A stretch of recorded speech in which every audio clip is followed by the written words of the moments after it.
大家好，歡迎嚟到窩廉 Magazine。今日2025年嘅8月1號啊，呢條係第一條片嚟嘅。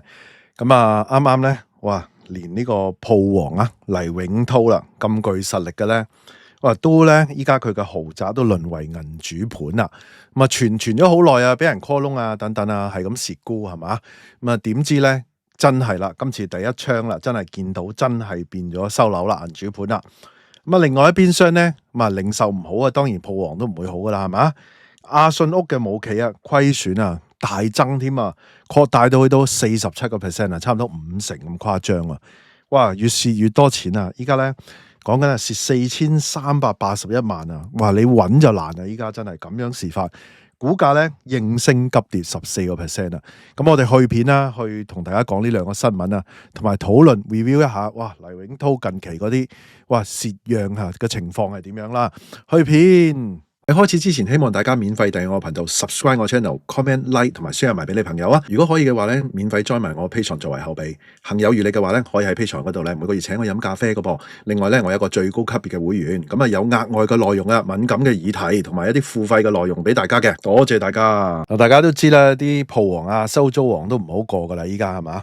嗱，呢個百億鋪王黎永滔啦，咁啊坊間叫佢咧長勝將軍嘅喎，依家咧變咗長沽將軍啦。你睇下佢啱啱即係話呢個舊年噶啦，應該舊年開始咧，你見到佢沽咁啊，市傳佢俾人 call 窿又成啊，咁啊有啲人又話唔係又係又成啊，咁啊你而家見到銀主盤啊，知道咩事啦？已經係唔單止係 call 窿啊，出事啦嗱！依家咧佢咧之前咧講緊咧6年啊，貶值7500萬啊，連沽兩鋪，哇億聲咁樣唔見喎，咁啊有一個海嘯貨添，直情喺2800萬易手啊，15年都要貶值超過40%啊！你話嗰個蝕幅幾誇張咧，係嘛？咁啊，依家咧到今日嘅新聞啦。嗱，早前咧呢個冇幾耐之前咧就放售呢個亞皆老街嘅意向價6億，未放到噶嚇，即係個意向價嚟噶咋。咁琴日咧就睇咗明報啦，同埋咧01嘅綜合報導啦。嗱，咁啊，本港嘅樓市咧表現疲弱啦，唔少投資者咧手頭上個磚頭咧都淪為銀主盤咯。咁由資深投資者咧黎永滔持有嘅赤柱東頭灣33號獨立屋連地咧，咁啊亦都淪為銀主盤啦。嗱，呢個真係出現啦，真係啦，即係出事啦。嗱，近嚟咧物業公司嘅來方咧獲得銀主嘅獨家委託，咁啊代理呢個物業啦。該物業咧意向價係3.45億元噶，較2011年嘅3億買入價咧，咁啊僅高出咧4500萬或者係15%。嗱，呢個意向價咋，真係賣唔賣得出咧就係另一件事啦吓。咁啊，該物業咧係東頭灣道33號嘅，屬於3層嘅獨立屋嚟嘅。咁可望咧180度嘅海景。咁啊，其實咧嗰個都幾靚啊，呢個單位係嘛？地盤面積咧係6700平方尺嘅，實用面積咧係4814平方尺。另外咧有個天台啦，有個平台啦，私人泳池、花園同埋咧多個停車位嘅。咁啊，來方嘅高級董事同埋咧商業物業銷售主管咧。呢個叫做何宇，佢就表示咧，東頭灣咧，咁啊呢個東頭灣道啊，以豪宅咧為主嘅，啊多數都係別墅咁樣啦，咁啊低密度啦，咁啊私隱度係極高嘅，咁啊居住環境咧都係非常優雅嘅。咁佢哋咧估計咧今年啊超級豪宅嗰啲價錢咧會維持平穩，租金咧就會上升最多3%啊，最多啊。咁啊，因為咧其實大家都知豪宅嗰個回報咧係比較低啲嘅，即係你。即係講緊呢啲10億啊億計嗰啲豪宅咧，你嗰個回報咧可能係低於1%咁上下嘅，咁啊所以咧即係抵租嘅，啊相對攞咁大嚿錢出嚟咁啊。嗱，翻查資料咧，上述物業咧由資深投資者啦，即係鋪王黎永滔同埋相關人士咧喺2011年咧以呢個天匯國際控股有限公司咧嘅名義買入嘅，涉資3億元啊，亦都一層表示嘅計劃作咧長線收租嘅用途嘅。咁啊，如果咧連同首次按揭計咧，咁啊先後2次向2間大型銀行咧進行借貸啊，咁啊但係咧嗰個貸款額咧就不明，咁最終咧淪為銀主本收場啊。咁啊，如果咧成功意向價賣出咧，呢個物業咧亦都升值咗15%，未必賣得出啊。呢個如果銀主盤嘅話，肯定係鋤你低價啦，係嘛？即係你睇下你開價依家開3.45億喎，唔同其他喎。兩房嗰啲單位嗰啲，依家咧通常就係會上翻9%至10零20%啦。但係呢啲有時都即係未必賣得出啊！依家你呢個價錢啊，咁你仲有陳炳志嗰啲咧，依家咁多呢啲鋪王富豪俾人收樓喎。嗱，而事實上咧，黎永濤喺近期咧，亦都不時放售呢個物業㗎。當中咧，包括市值6億嘅灣仔告士打道，頭先講咗啦，218號嘅全棟嘅酒店物業啦。咁啊，以意向價咧6億放售亞皆老街咧嘅呢個全棟物業嘅。咁啊嗱，依家就知道啦，依家明確已經知道佢出事啦。咁啊，鋪王咧，依家嗱銀行咧啱啱啊，匯豐啊、恒生啊出咗業績，大家都要撥備啦。咁啊，佢哋手頭上嗰啲咧，即係嗰啲客仔啦，被 call 嗰啲人頭啊，咁啊，黎永濤啊其中一個噶啦。咁啊，其他啲鋪王咧，陸陸續續啊，依家好似咧即係死亡筆記咁樣咧，陸續出台啊。咁啊，永倫嗰度又點咧？咁樣係嘛？永倫仲未輪銀主盤嗰啲嘢係嘛？只係話有爛尾啦，一個二個咧，依家咁嘅情況啦。咁你話喂，咁佢哋點咧？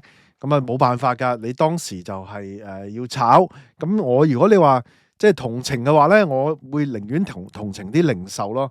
話晒佢有增值啊嘛。如果你話炒鋪，佢嗰個增值唔大啊嘛。嗱，你話好似陳炳志咁啊，大家都話佢好好人啊，係嘛？咁啊係，咁啊好人咁啊慘嘅，依家年紀大咁啊呢個情況。咁但係咧調翻轉，我會比較即係可能敬重佢係做臍帶大王嗰陣時咯，起碼嗰個貢獻對經濟或者對個城市嘅貢獻咧更加大啊嘛，係嘛？咁啊即係冇辦法啦。嗱，呢個即係之前咧都已經舊年嘅呢個，舊年9月咧已經話黎永濤咧頻頻蝕讓俾銀行 call 窿啊，終極爆煲啦。咁啊依家咧似乎開始啦，睇嚟係嘛？收埋啦層樓。好啦，咁啊講下一個新聞啦。呢個咧就擔心啊，根據 AM730嘅報道啊，759阿信屋嘅母公司 CEC 國際啊0759咧，咁啊喺琴日咧就公布，截至4月底咧嗰個業績報道啊，咁啊年內咧股東應佔嘅虧損啊，嗱依家咧好多話賺少咗60幾，賺少咗30已經大鑊噶啦，係嘛？咁啊依家直情係蝕，唔係賺少咗啊！佢直接啊見血見骨啦，咁啊蝕咗4383.1千噶，咁啊虧損咧仲要增加咗，按年增加咗47.02%，接近50%。咁啊每股咧虧損嗰個係講緊咧6.58仙嘅，咁啊唔派息噶啦。咁啊期內咧嗰個收益咧係14億4400萬，咁啊按年咧就跌咗1.72%嘅。咁啊，即係你做14億咧，但係就輸4000幾萬咯。咁佢都好似有即係全盛時期啊，我見到有160幾間鋪嘅，依家應該冇噶啦。我見到佢都嘗試開好多唔同茶餐廳啊等等嗰啲咧，都執晒噶啦。嗱，零售業務咧嗰個部分嘅盈利咧係有458萬5千蚊嘅，較去年同期咧1598萬咧1000蚊嚇，咁啊就講緊咧。係跌咗71.3%，即係個零售盈利跌咗啊！咁即係話佢可能咧都係要做嗰個生意，佢嘅生意額收益就跌咗少少1.7幾嘅啫，但係佢嗰個賺錢咧少咗好多啦，即係嗰個即係收益啊盈利嘅部分啊，咁啊所以整體咧佢要蝕啊！咁你要知道咧一間公司咧你維持上市啊，咁都要成即係我即係問過啦，都要千幾萬噶。你用最慳嗰種模式樣嘢做到最基本都700-800萬嘅，依家應該唔得，應該嚇。咁啊，CEC 國際咧，咁啊講緊咧，啱啱上日嗰個股價咧就持續走低，咁啊收市報0.24啊，2毫4子，咁啊跌14.29%嘅。咁啊，CEC 國際表示咧，香港零售咧正處於結構性嘅調整啊，咁係長期嘅困境當中噶啦，市場咧尚未顯示咧明顯嘅復甦跡象。咦，咁即係再咁樣蝕落去，蝕得幾耐咧？我覺得嗱，再落嚟蝕咧，佢嗰個蝕嗰個幅度咧，應該會收窄嘅，照計啊。咁啊，市民咧就係嗰個外遊嘅意欲高漲啦，咁啊晚間消費活動咧尚未回復至疫情水平啊。以及咧利息高企同埋樓市波動咧，促使客戶咧消費審慎等等3大因素啦。咁啊北上啦，仲有係嘛？仲未啊？佢冇講咧，大陸零售咧就供港內卷供港喎，以本商人嗰種燒着香港零售啊，嗰種毀滅式嘅破壞啊，都未講啊。嗱，本港咧就每月零售嗰個銷售貨值咧錄得14個月嘅跌幅，恰巧咧反映今年咧即係嗰個零售嗰個實況嘅。嗱，啱啱依家升翻少少，升翻好似0點幾咁啊，0.7係嘛？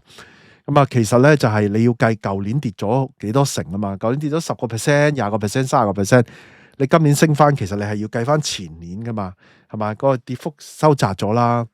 嗱，集團咧將以咧穩中求全啊作為核心嘅方向，咁啊喺市況未明之前回暖之前咧，咁啊避免咧冒進投資。咁啊依家你都好被動噶啦，冇辦法，重點投資啊，係嘛？嗱，優先咧保障現有嘅業務穩定，同時咧集團亦都會加強節流方面咧節省必要開支，咁啊企通過控制成本咧而打一個持久戰，為未來咧就即係儲備資源。咁依家一路咧見血，點樣再儲備資源咧？同埋不嬲阿信屋都唔係大花筒我咯，好慳嘅喎，林生嚇咁啊，林生走咗好幾年啦，但係都係應該秉承住都係用慳嘅方式去做，都唔容易啊。咁啊嗱。日本城都係另外一間咧高危啦，咁啊又有個 Free Coins 係嘛，又有個拼多多，兩邊一齊夾擊啊，咁啊300幾間鋪係嘛，咁啊有啲啊執又話咧要傾嗰個租，咁啊呢個759又係咪傾租咧？你咪見到咯，傾租，就加上銀行 call 窿，你話黎永滔嗰啲點有得佢搞咧？好難翻生喎，短期內真係好難翻生，你睇唔到啊呢個，佢哋只有咧即係咁樣崩堤。即係話崩堤得慢定係快，咁你只會見到陸續咧，大家喺排隊出事嘅啫。呢個情況係嘛？咁我都係嗰句啦，我咧就可能同情啲零售多啲嘅。咁啊，阿信屋咧，即係，如果冇咗就好可惜啊！就大家就少咗一個選擇。咁有啲人啊唔中意啦，又話少嘢揀，又話貴又剩。有啲人覺得，喂，我喺嗰度買開嘅，我好唔想佢冇咗啊咁樣咯。好啦，嗱，今集內容差唔多啦，短短地啦，咁啊，大家有啲咩諗法呢？不妨喺下低留言啦。大家都聽到嚟呢度啦，希望大家 like 埋呢條片啦 ，share 埋俾朋友，記得未 subscribe 嘅要 subscribe 埋啊，可以嘅話 join 埋我 Patreon啦，多謝收看，拜拜。